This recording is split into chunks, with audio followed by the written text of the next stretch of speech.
This is Professor Ludlum. This is the Law of International Business Transactions, LS 4533. Today we're looking at Chapter 15, the EU, the European Union. You can remember the same idea as NAFTA. Just because we've made the agreements with GATT and WTO doesn't mean we can't initiate free trade areas. The idea is the more and more free trade we have, the more and more likely those ideas are to spread to other countries with the ultimate goal of completely free trade worldwide. The EU has grown from the Central Europe core in 1952 to now dominating most all of Europe. 28 member states. Again, the most recent country to join is Croatia. How do you join the EU? Again, we have the Copenhagen criteria. You'll notice these aren't a math formula. They're not exact numbers. There's no way to definitely look at a country and say yes, no. They're very subjective. So you got to have a stable democracy, respect for human rights, respect for the rule of law, a functioning market economy. And again, all these are evaluated by the European Council, which is a council of one representative from every member of the EU. They evaluate your new country, and so recently this is what they did for Croatia, and they decided Croatia has a stable democracy, respect for human rights, respect for rule of law, and a functioning market economy. What happens when you're within the EU? No customs duties, no discriminatory taxes. That's not to say there are taxes within the EU, but any of them can't be discriminatory in that we only tax foreigners. If, for example, you have a tax on alcohol as a sin tax, you've got to equally apply that to both domestic and imported goods within the EU. And so, whether it's produced in Germany or Portugal, they have the same alcohol tax. The EU developed not really as an economic unit when you start investigating it. It was a series of treaties that slowly coalesced into what we have now as the EU. Start out with the Paris Treaty of 1951-52. It created the European Steel and Coal Community. Its purpose was not to benefit the economy. Its purpose was to regulate Germany. Remember, this is just after the disasters of World War II. Europe is trying to rebuild, and the worry was especially that Germany is trying to rebuild, and especially rebuild their military infrastructure. And the idea is that if all the European countries got together and monitored Germany's purchase of steel and coal, we would know if they're trying to develop their military, and certainly restrict as much as possible exports to Germany of steel and coal. And that was a real foundation for the countries working together that later resulted in the EU. Shortly thereafter, there was concerns about atomic weapons as well as atomic energy, and so the Rome Treaty created the Euratom agreement about safety and those kind of issues regarding the new idea of the nuclear age. Then the EU started developing into economic issues. 1987, the European Single Act to create a single market. In other words, all the European countries would act as a union. In fact, in very much the way the United States developed as a union. It wasn't 50 separate states, but instead one big country that we could freely trade. We don't even think of the idea of selling goods from Oklahoma to Texas as being an issue. And that's the same way the European Single Act created, with selling goods from Spain to France to Germany are the same as selling it between two people in Spain. This is a common single market.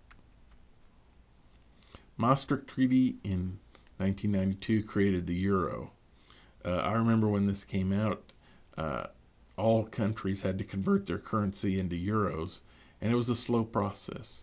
I remember when the currencies first came out, there was a show on the news of several political leaders in Europe going around to different merchants trying to spend their euros to people that had never seen them before and the difficulties of trying to do this, but they wanted to be able to demonstrate that the euro works. You can use euros. Think of the same difficulty if we had it in the United States, if we developed NAFTA money. And no longer would you have American dollars, but we would have NAFTA money. Well, you don't know what it looks like. You don't know what the relative value is. What do you do with all the contracts and savings accounts and other things that are all put in U.S. dollars? That was one of the difficulties they had with the Maastricht Treaty. So it wasn't an easy, smooth transition. It was a difficult one. But Europe's made it, and now it's firmly entrenched in the euro. The Amsterdam Treaty in '99 added Schengen. Schengen is named after the city in Luxembourg where they had the conference that basically allows free travel back and forth between the EU countries. And honestly, traveling as much as I do, when you go to the airport, there's the two lines that when you're in the EU, if you're another EU country, walk this way and walk through customs. And if you're not in the EU, you go through the regular customs and inspection. Honestly, now traveling between different countries in Europe is no different than traveling between different states in the United States. They don't stop you at the border when you go from between Oklahoma and Kansas. It's a border that doesn't have any meaning anymore. And that's the same way Schengen has made it. Among workers and capital, now commuting to work internationally is equally as possible as than before because of the benefits of the Schengen Agreement. What is the big benefit to Europe of uniting? Honestly, it's Europe acting as a unit is as economically strong as the United States. Population-wise, the European Union as a group is larger than the United States. Their size economy is about the same as the United States. Their wealth per person is about the same as the United States. Their section of goods that they in trade that they deal with is about the same as the United States. And so when they combine together, instead of 28 small countries, instead of one economic unit, they have the economic power of the U.S. Now the EU is the larger group. There are subgroups in it, and one of the subgroups is the Euro group. Not every country in the EU uses the euro. You'll notice the blue countries do not use the euro. Or by far the biggest one that does not use the euro is England, which uses the British pound. And so every year when we take students to London and Dublin, Ireland, we have to exchange money for British pounds while we're in London, but Ireland is on the euro, and so we have to convert it again when we go over to Ireland. How do you join the EU? Here it's a lot more strict than the Copenhagen criteria. And the idea is your budget deficit should be no greater than 3% of your gross domestic product. Your public debt no greater than 60%. Right? And so your budget deficit, your yearly debt. Public debt is your accumulated debt. You've got control for inflation and control of your interest rates. The last two are pretty easy. The top two are much easier to verify, and most countries have had difficulty with them. As we know now that there are some countries in the EU that probably shouldn't have been, and we give them this acronym, the PIGS countries, P-I-I-G-S, Portugal, Italy, Ireland, Greece, and Spain, because of their economic woes and probably their inability financially to compete fairly with the other countries in the EU. As of last year, how did things look? Bad. Portugal, unemployment 17%. Their public debt is double what the maximum is for the EU. Italy, public debt is the same, double what's the maximum expected. Their economy is shrinking and stagnant for 20 years. Ireland's already been bailed out by the International Monetary Fund. Greece has been just a complete spiraling disaster. Their unemployment is worse than it was at the U.S. during the Great Depression, and it's been that way for over 5 years. Their public debt way over. It's almost triple the rate that the European puts as a maximum, and their debt is increasing. And last, Spain, with the high unemployment, 26%, and it's basically had 20% or more unemployment for literally 2 decades. And so it's just killed their economy. And private debt is triple what the maximum the EU should allow. And so all of these countries are literally insolvent. They're bankrupt. They've been bailed out. Greece has just entered their a new zone, honestly. January of this year, they've had a new president, Tsipras, who wants to end the austerity. In other words, austerity is the agreement Greece made to limit their public spending, to live within their budget so that they can pay back all their huge debts. But of course, how can you pay back the huge debts? Only if the government spends less than it takes in. That's the idea of austerity. That's not politically very popular, especially for Tsipras.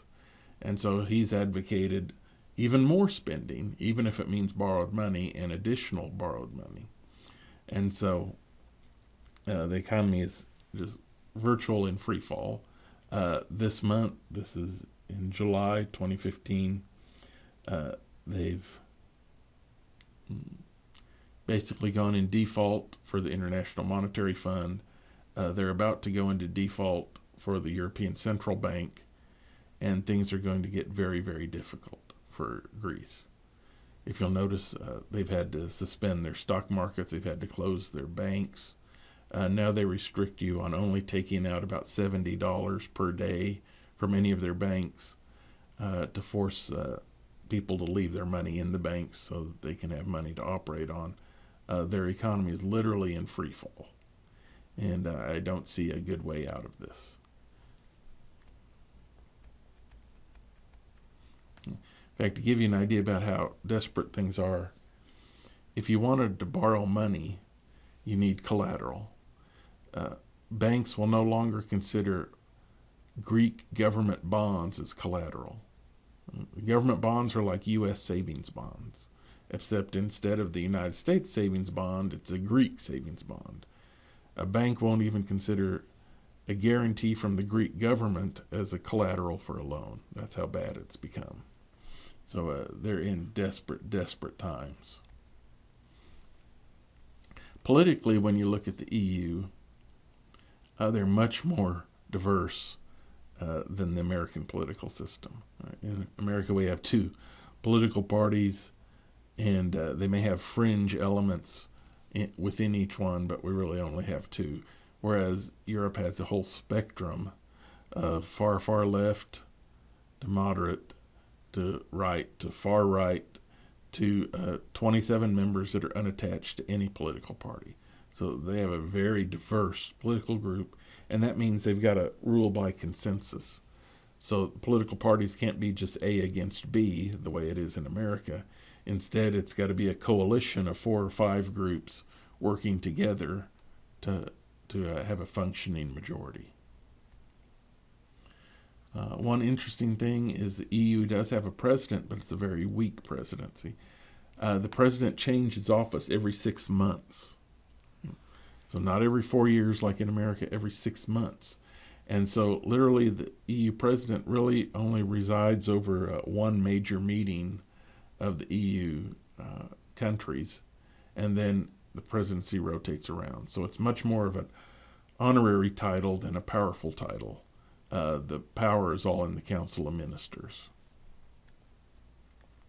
The EU also has a judiciary where all the countries get to contribute judges, and again to avoid any appearance that one country is taking advantage of them. The last thing that the EU mentions, they put out this report every year that I really like, is they describe how much their institution, the EU administration, all the political branches, all the offices, all the government workers, how much it costs the average person per year. And the most recent years, it averages about 15 euros, so about $17 per citizen per year is how much they spend on the government process of the EU.